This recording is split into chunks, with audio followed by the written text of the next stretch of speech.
Welcome to another episode of the Off the Tools podcast. In the last episode, we spoke about the importance of systems. And today, we're going to go a little bit further and we're going to be talking about how automations can help you grow and scale your business. So, hello, Andy. Sorry, I should say hello, Andy. I'm forgetting I've got a co-host. Morning. So it's still getting used to having a co-host. So I've got to remember I'm not interviewing him. So today we're talking about automations. Explain automations, Andy. What do we mean by automations? Because to some people that's an alien terminology. I know to us it's not.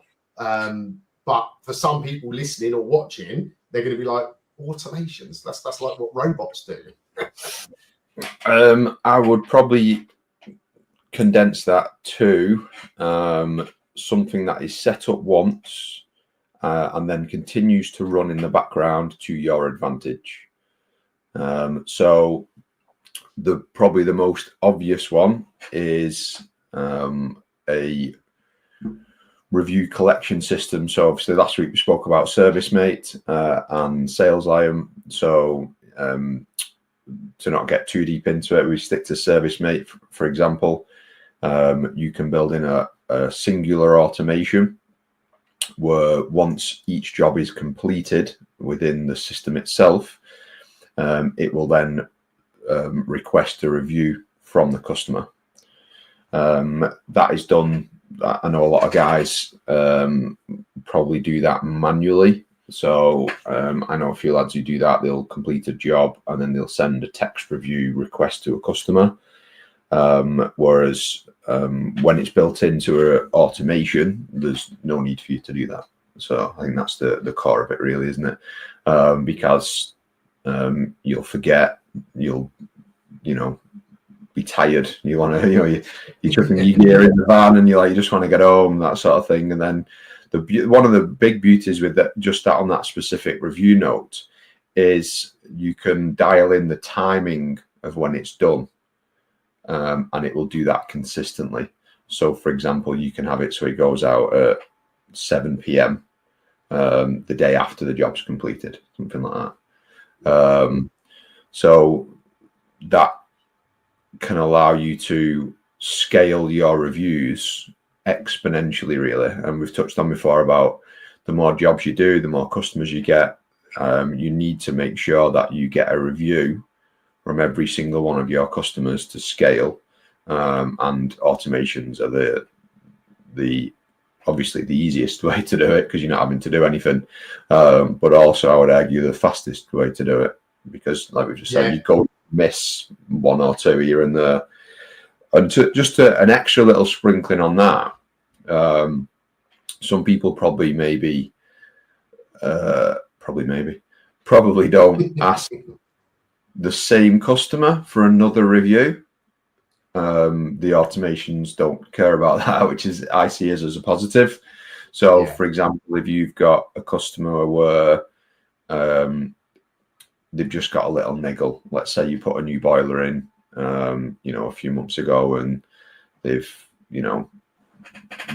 bled a radiator or whatever it might be, and then the pressure's gone, they're not quite sure how to do it. You would put that in as a job on your job management software, go out, have a chat with them, fill the system up, get it running, get it up to temp, stand around for a little bit, have a chat with them. They'll probably be happy with that you've gone out, and then the system will just recognize that as a job and send another automation for a re-request. Most people will probably leave you another review. Whereas I think a lot of guys think, oh no, I've already asked, they've already left me a review. And this touches a little bit on looking at the systems and the automations as sort of part of the business. In some ways, kind of an entity of the business. Like we've said about people in the office are less sort of emotionally invested in like a pricing structure. So when someone brings them for a price, they're not going to be tentative the way the owner would be. And I feel like automations are like that. They don't care that you've already been to that customer earlier in the year. There's no emotion, is there, when it's a computer sort of dealing with it? the biggest thing for me is like the human error. Not human error is probably the wrong word, but I think you mentioned it a few minutes ago. Like, you know, people forget if you're doing it manually, you genuinely, you know, you've had a busy day, you rush home, life's busy at home, and then before you know it, a few weeks have gone by and you haven't sent out any review requests. And in today's world, like, reviews are the lifeblood of a business that wants to grow. You know, if you've been in business 45 years, you know, and you're not too fussed, you're just sort of ticking over, then yeah, I understand you don't probably necessarily need reviews as much as someone like Andy, for example, who's actively growing, actively scaling, you know, and is a newer business than these more established 20, 30-year-old businesses.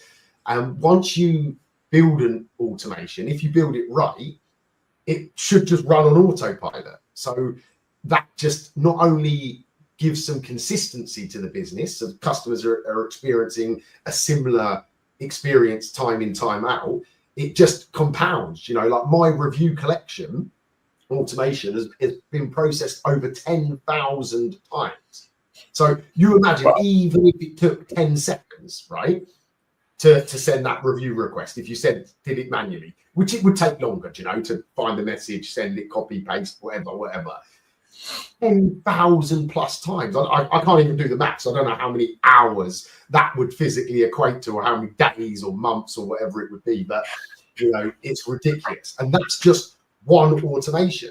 And you compound that, then you start building other automations. So we'll focus a bit on reviews because we're talking about it now, but automations isn't just about that. It can be for following up customers, like chasing quotes. It can be for marketing. It can be for chasing invoices. It can be for upselling. The world's your oyster with automations, isn't it? Yeah. How many lads send a quote and then leave it be?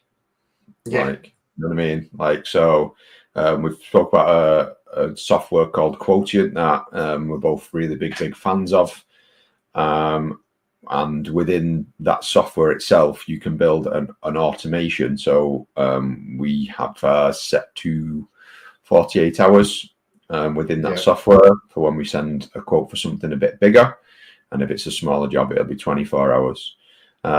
So again, that's just done. You don't have to forget about it. The software will just give them a little nudge. Have you had a look at your quotes? Obviously, you can build this out yourself, but have you had a look at your quote? If you got any questions, it can be as simple as that.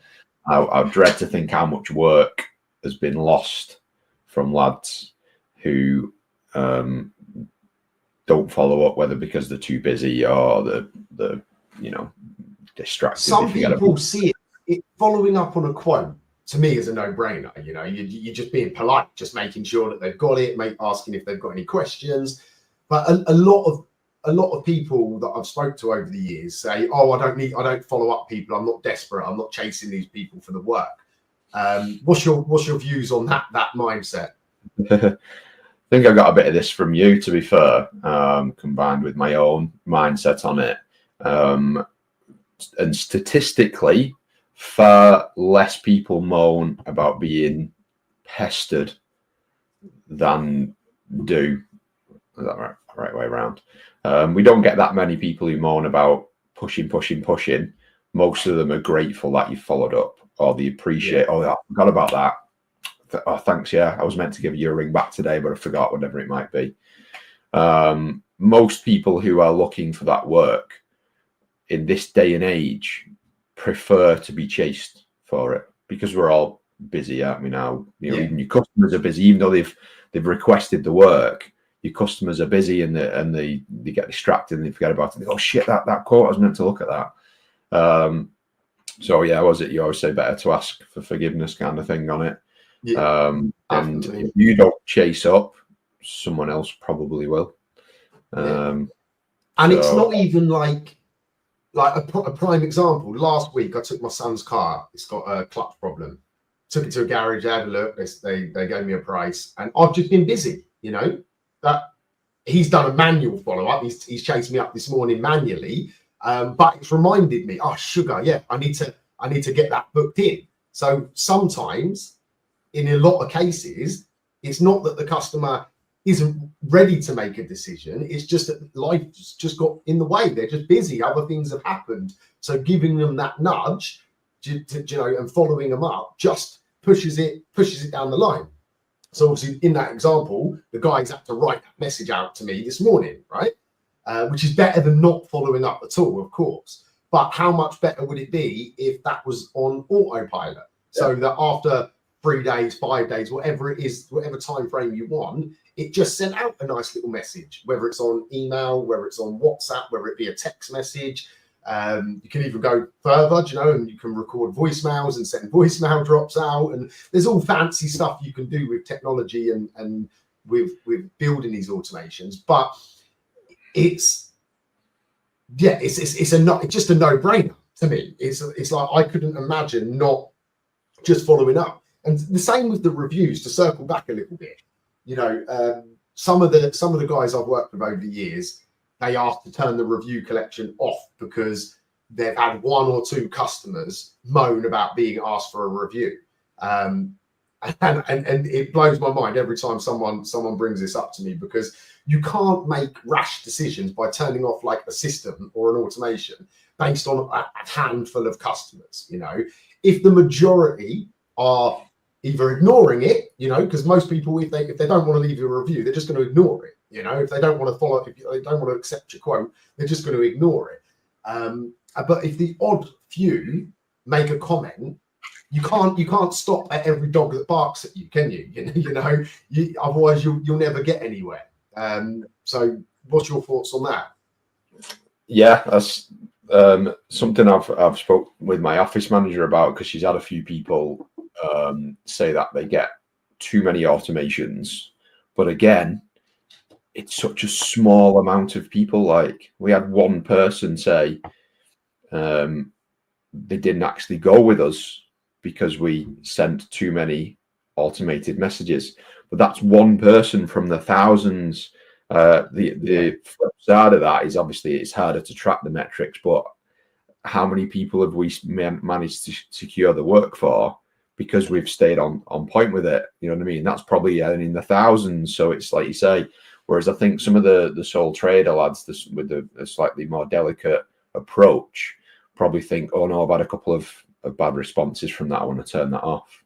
But and we, just to circle again back to the reviews, there was a post on Gas Chat, I think yesterday, a guy looking to go on his own, just offered a little bit of free advice, and one of those was to make sure you invest in marketing and scale your reviews, because you cannot, as we said last week, you cannot grow a business through a trade business through word of mouth anymore. It just won't work. You can't do it because, and some people will probably challenge that and say, oh yeah, you can. I would say you can't. You actually can't anymore, because you will not be able to acquire enough customers at speed to offset inflation. Yeah, it's probably an interesting thing to discuss in a different time. But if you're trying to scale just through word of mouth, like we've said, to offset inflation, you need a continuing stream of fresh customers who are more in line with your ever increasing pricing structure. And that's, how many lads say, I don't want to increase my prices because I'll lose my customers. And that's why we say you need your new ones. So those reviews form your new word of mouth. And that's usually the first thing that people see from a new customer perspective. We've said before, our business is quite expensive compared to others, but yet using automations, we're almost at 1,000 reviews in, I think is it about 18 months since we implemented? Yeah, I think we worked it out last time. Yeah, it was about that sort of time frame where it's implemented, wasn't it? Which, 1,000 reviews is wild when you think about it. And just to delve into that a little bit more, there is things that you can get that also customers can leave multiple reviews as well across different platforms, or you can ask multiple times. So you can really leverage the amount of reviews that you get by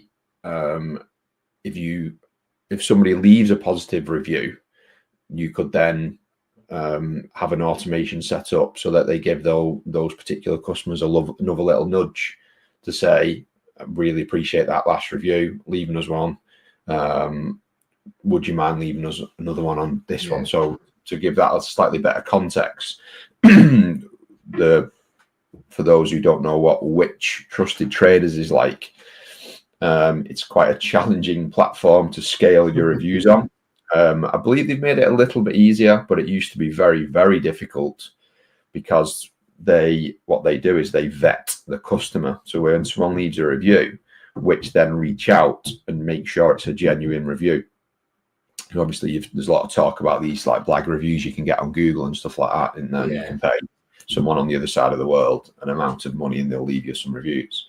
That is, you cannot do that with Which because they vet every single customer individually.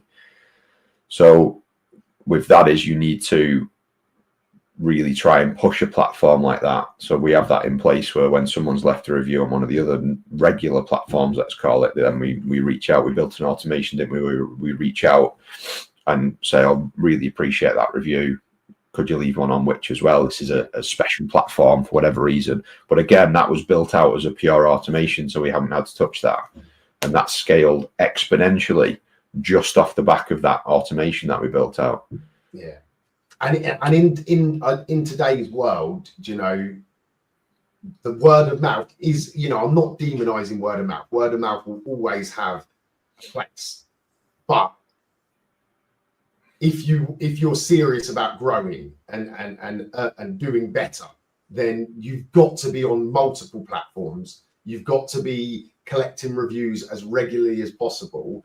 And this talk isn't just about reviews. We're just using reviews as the example because it is the most simplest one and probably one of the most important.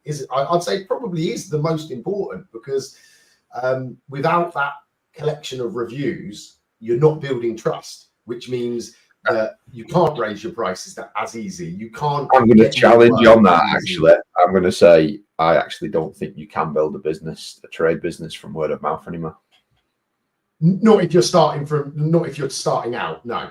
I think you can obviously if you're already established, keep it going. Yeah, you can keep going, can't you? But yeah, to be honest, I'd agree. I'd agree there because it is just the way of the world, you know. Like we're buying a new TV for the lounge at the minute, and the first thing I do is look at the reviews, see what actual people are saying. Yeah, you know, you're always going to get the idiot. Like one of the reviews yesterday weren't even about the TV that I was looking at. It was because it had GB News built into it, and the guy who didn't like that the TV had GB News on it. You know, so you've got, you know, you're always going to get these numpties that will leave not so nice reviews. But again, no, I'm gonna rewind that for you. So some people are scared of online reviews because they're scared that customers are going to leave them a bad one. And I understand the fear of getting a bad review.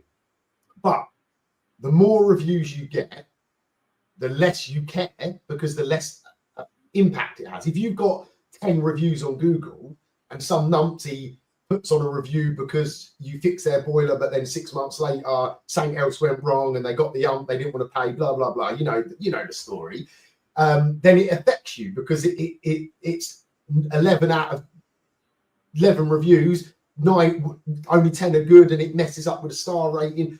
When you've got hundreds, if not thousands, of reviews, the odd numpty doesn't matter. You know, and they lose the power, don't they? The customer then, because now, if a customer tries to like hold me over the barrel and say, "Oh, we'll leave a bad review," I'm like, "Okay, if that's what you want to do, leave us a bad review," because ultimately, 1 or 2 bad reviews amongst thousands isn't really going to touch me. You know, that's a really, really good point. That, and we was talking about that in the group the other day, wasn't we? One of our groups, and that, in my opinion, counteracts that fear that so many guys have with trying to get reviews en masse. I think a lot of guys want to sort of hand pick the customers, don't they? They were really nice. I had a really good chat with them. I'll ask them for a review. But when we get the odd random, generally it's usually a blag review. So it's when people haven't sort of read the job notes properly, or whatever reason, and maybe people have an unrealistic expectation of an outcome. So let's say, for example, a customer books in a boiler breakdown, but doesn't quite understand the concept of it, despite the girls explaining on the phone, despite having automations, which we'll come back to that, different automations in a minute. And as a result, they may perhaps expected the boiler to be fixed rather than a full diagnostics report, what they actually get from it, because they only see not working boiler, they don't see the journey in between. But in those scenarios now, while one of the girls in the office will reach out and explain, like, this is what's done, we won't even bother trying to chase the platform to get it taken down anymore, because they were gaining them at such a rate, it just doesn't matter. And like you say, they always look odd and out of place anyway. When you're a good company, like, you know, like our checker trade for November has had, like, for example, 70 good reviews and 0 review because of that reason. He said, well, they came out, they didn't fix my boiler. So, but we came out and told you what was wrong with it, diagnostics, blah, blah, blah. Point being is there's just no point when you're leveraging the automations to grow the reviews en masse. You don't have to worry about that anymore, do you? You just let it go. We get washed away. And I would argue if you've got 1,000 reviews and they're all 5-star, then some people that's suspect in the first place, isn't it? So that, but yeah, just to say about the fear behind a lot of lads from not getting them, that's absolutely holding them back, like 100%. And you know, we know lads ourselves who've tried that technique of trying to vet the customer to see if the experience was good first before they then ask for a review, and you're just hindering yourself too much. Like, because even if you've got 1,000 reviews and your average rating is 4.6, people will see more value in that, in my opinion, than if you've got 25-star reviews. Yeah. So yeah, that's something. And yeah, the automations are the secret sauce to doing it. I'm not saying it's impossible. Again, spoke about my best mate, successful electrical business, and he does everything manually, but he's had time in the game, and he says himself, if he was to start tomorrow, he knows he would have to automate everything to the max and do things in a bit more of a modern way. Like you say, when you're established, you can kind of keep things going. But again, that's if you only want to keep things going. If you're already established and you want to kick it up a notch, you know, we spoke about lads who've been doing it 20 years and they're okay, but then proof in the pudding, when you overtake them after only a couple of years, then you, well, actually, well, how have you done it? And automations are, I would probably say, the main reason behind the scale of growth, along with the marketing, which I would say they're intrinsic then, aren't they? Like, there's no point in doing loads of marketing and drawing in loads of customers if you're not going to leverage them with something like reviews. And then to come off the reviews subject slightly, one of the biggest sort of issues that customers raise is not being kept in the loop when they book a tradesman. So after the obvious one that you often say to guys, just turning up makes you better than a lot of guys, which is very, very true. But to step it up a notch, keeping them in the loop is, in my opinion, absolutely a must these days, because, you know, the Amazon Prime mindset, the Uber taxi ordering mindset, people know, and ringing someone up and them saying, I can probably get to you next week, used to be allowed. It used to be the norm, to be fair. But still is for a lot of people, unfortunately. Which again, why, if you're implementing something like this, the automations and the software and things like that, what you'll find is your customer retention will go off the chart. You might be the best tradesman in the world, but if you're doing things in that way, I'll get to you next week.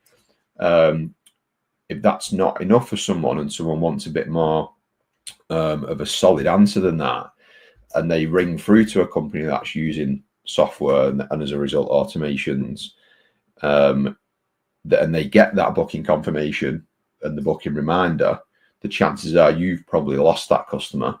And regardless of how good you are as a tradesman, it just isn't enough anymore. You know what I mean? We have touched Being a good tradesman is not how you grow a business, is it? Being a good tradesman will give you a solid income, steady, but it's not what's going to take you to being an actual business that is expanding, growing, making, better money than everybody else. And it's I think that's one of the big shifts in people that we work with, is when they realize, yes, you have to be technical, of course, of course you need that technical knowledge, but like we see it all the time, don't we? Lads going on training courses. They're going on training courses to get better as an engineer, which is part of the journey. I understand that.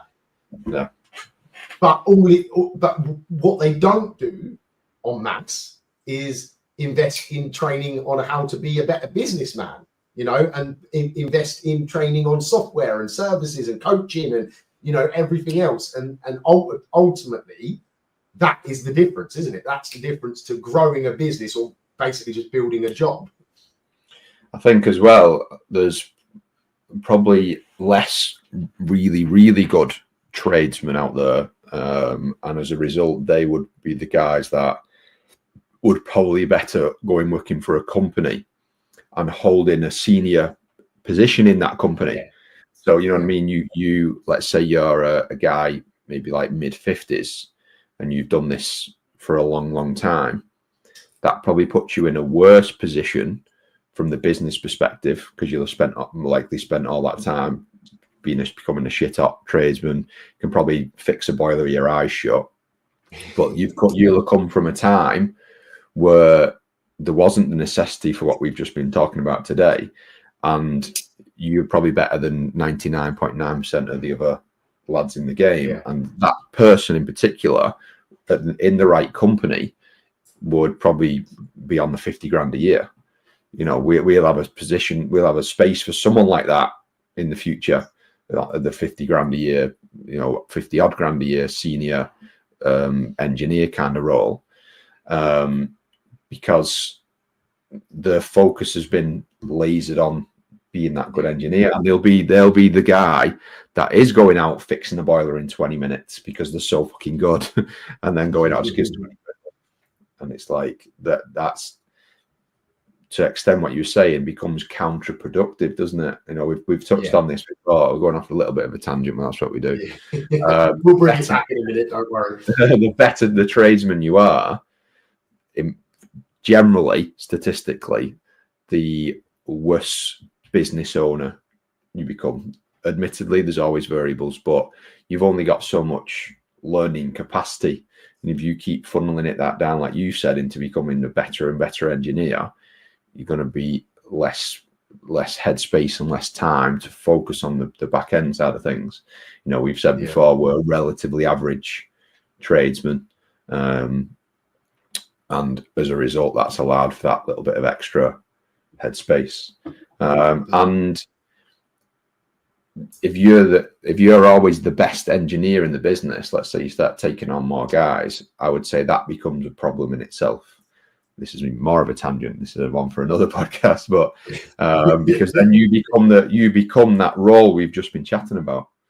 And what happens then? If I'm bringing you gotta just stopping where you are. There's a statement of that will be contested, I'm sure, but stop where you are in your development journey as an engineer or tradesman, whatever the industry you're in, and put your focus onto the business side of things, and don't get any better really as a tradesman. But anyway, let's bring it back. Right, let's bring it back to automations. Booking confirmations, booking reminders. We were segueing into, wasn't we? Yeah. So what I'd like to just share with some of the people that are going to be watching and listening this is, what are some of the other automations? Obviously, we spoke a lot about reviews. You've obviously touched on booking reminders and booking confirmations. So for those that that again, to some people, they're like, well, I just ring the customer, book it in, and then they see me 3 days later, and that's it. So if you're using the right system and you can build automations within that system, you can make things like booking confirmations, booking reminders happen on autopilot. So again, we don't want to add manual interventions into your business. That's the point of systems and automations, is to do things that happen just on autopilot. So I'll use Andy's business as an example, similar to mine in regards to the automations in place. But phone call comes in, office lady or office person answers the phone, books the job in. Okay, obviously that part is a manual process. Obviously we do offer online booking. I believe Andy does online booking too. So you can sort of automate that booking part. But let's just go traditional. Customer phones up, books in the job. Within 20 seconds, they're going to get a confirmation to confirm what's been booked in. So they're going to see what time, date, etc. that the job's booked in. Then there's automations built in that will remind that customer. So it will send out reminders 24 hours before that someone's coming. Then with the software that we both use, which is ServiceMate, and I know other softwares do it, but with ServiceMate, when the engineer is actually en route to that customer, this is on autopilot. It will send them a tracking link to track the engineer, similar to Uber. If you've ever used Uber or one of these delivery apps where you track your food coming to you, it works in exactly the same principle. So the customer is being kept up to date and a live status on when you're actually going to arrive at the property. What other automations do you feel are important in this day and age? I would say they're the ones we spoke about are the big three, really, aren't they? So the review collection, the quote follow-up, and then the booking related confirmations. Yeah. I would say the booking stuff, the booking related automations and the reminders feed into the review collection, because we generally find, other than the office, the feedback we get from the girls in the office, and we have got another podcast scheduled in about scaling and office side of stuff, but that's the next thing that people mention in a lot of the reviews. So obviously the office staff are brilliant, but that's one thing. But the next thing, the consistent feedback we get is being kept in the loop. Communication, and that's too hard to do from a manual process. It's too hard. Plenty of lads that do it, and it's doable, but it adds so much more effort to your day. Like you say, ServiceMate, as soon as that job's booked in, it kicks off on it, so they get an email. Another thing to delve a little bit into the more clever stuff with the booking confirmations via ServiceMate is you can select your booking windows, can't you? How it gives the arrival time. So you can do an hour, 2 hours. We have ours. We've just kicked ours up to 4 hours because of the time of year. But generally we have it on 3, which means if you book a job in for 10 o'clock, it'll say between 8:30 and 11:30, because it will splay out 90 minutes either side. And within that automation, it tells them that this is your arrival window for the engineer. And people really appreciate that, because they know where they're at with it, don't they? They go, it means that they can pop out, they can do the school run or whatever it might be. Just makes life easier, doesn't it? And and then the automation, I would say this is a true automation in some ways, and probably automation at its finest for the lads that might be interested in software, is the notification to tell the customer the engineer's on the way. Now, this is something that people give the most feedback on, even as good as the booking link is. And it also then is an internal beneficial automation, if that's the right way of saying it, because most vans generally have CarPlay nowadays, Apple CarPlay, or you've bought something that's added it to your van. In the van, plug your phone in, ServiceMate comes up on Apple CarPlay. You can do it on your phone or Apple CarPlay. because it integrates into maps, you can click navigate to job, and that's something you do anyway. You'd put the postcode into your maps, but you just click navigate to job. It brings the maps up, tells you what to do to get there, and does your mapping side of things. But then it behind the scenes texts the customer and says, Wayne's on his way. He'll be with you in 25 minutes, whatever it is. And then he can track the engineer as well.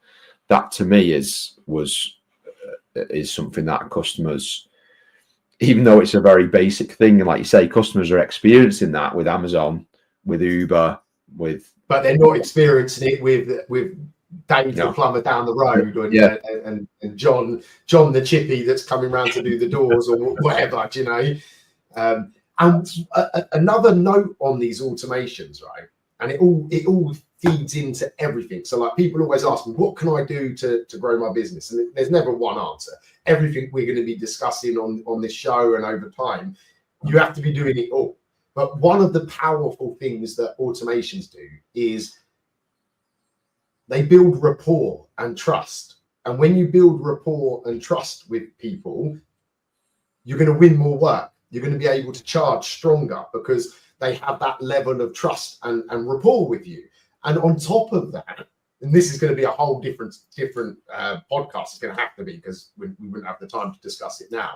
But what the content that you put in to these automations is so important, because Andy, you sell a lot of service plans, right? Pretty much on every automation, you're mentioning service plans, aren't you? You're leaving little breadcrumbs, which is what I call it, along the way. So when that customer gets that booking confirmation, somewhere in that email or text, there's going to be a mention, did you know that we offer service plans? When the customer gets the on-way text, they're going to be mentioning the service plans or whatever upsell it is that you might do as a business. Like I said, that's going to need a whole subject on like content, upselling and everything. But it is so powerful. Communication is, in today's world, is one of the most easiest things to automate, isn't it? Because, you know, everybody uses email, everybody uses text. Back in the day when it was just a phone call, it was difficult to not difficult, but it was time consuming. You'd have to physically get on the phone, ring that customer. Yeah, hi, Mrs. Jones, we're on our way, you know, we'll be with you soon, etc., etc. Whereas that is gone now. You don't need that. And then we start getting down the subject of AI, which is again going to be probably the next episode, I would imagine. So yeah, I'm not even gonna open that Pandora's box on AI. But have you got any thoughts, any other message, any other things that you wanted to talk about on automations at the minute? No, I think this is probably a good one for, again, let's get some feedback on it. If anyone's got more questions on how they can elevate their business with the use of automations, or as much as it is elevate the business, it's get some of your time back, isn't it? It's free up that personal time. Just reach out. You know, a lot of the guys that are sitting down doing stuff in the evening can all be automated. It can just be like, you know. And one last thing I wanted to mention before we close off on the automation side, it also can be internal, can it? So for example, again, if you're using a job management software like ServiceMate, it allows the on-site payments to be taken. And one of the automations that can be built into ServiceMate and other job management softwares is automatic reconciliation of payments, which is going to reduce the amount of effort you either do manually or you maybe have a bookkeeper doing currently. It literally just, once it takes the payment, it recognizes that it's been taken and then communicates with your accounting software and basically tells it this job's been complete and it's been paid for. So move it on to the next stage, essentially. And that's something that most guys actually do their own account software management, let's call it, of doing most likely manual. So when you can stack your automations, can't you? You know, the automatic, you can even have an automatic payment link go out to request payment, they can pay that, and then behind the scenes it will automatically reconcile. Automatically, yeah. So it's as just with everything we're discussing, obviously we're going to be revisiting all of this with further details, with follow-ups after questions and stuff like that. So don't sit here and think that this is the only time we're going to be talking about automations or systems or whatever other episodes you've listened to in the past. We will be revisiting a lot of these subjects to dive a little bit deeper, to refresh, because time changes and systems change and techniques change and strategies change. So don't feel like this is just a one-time discussion, because we will be talking a lot about all different things. But we need you guys involved. We need you to be reaching out. We need you to be asking questions so that we know that we are discussing the right things for the people that are watching and listening. So the email addresses for both of us are on the system, on the screen now. If you're just listening, it's wayne@offthetools.co.uk or andy@offthetools.co.uk. And of course, we're on all the socials. You know, if you're not already part of the free Facebook community, just search Off the Tools Community, and it's a free group that you can join. And obviously in there you can post questions and see what other people are talking about, see what other questions other people have got. So I think we've come to a natural sort of close of this session. Andy, are you done, mate? Right. Yeah. Have a good one, guys, and we'll see you on the next one, which is more than likely going to be about AI. Let's go.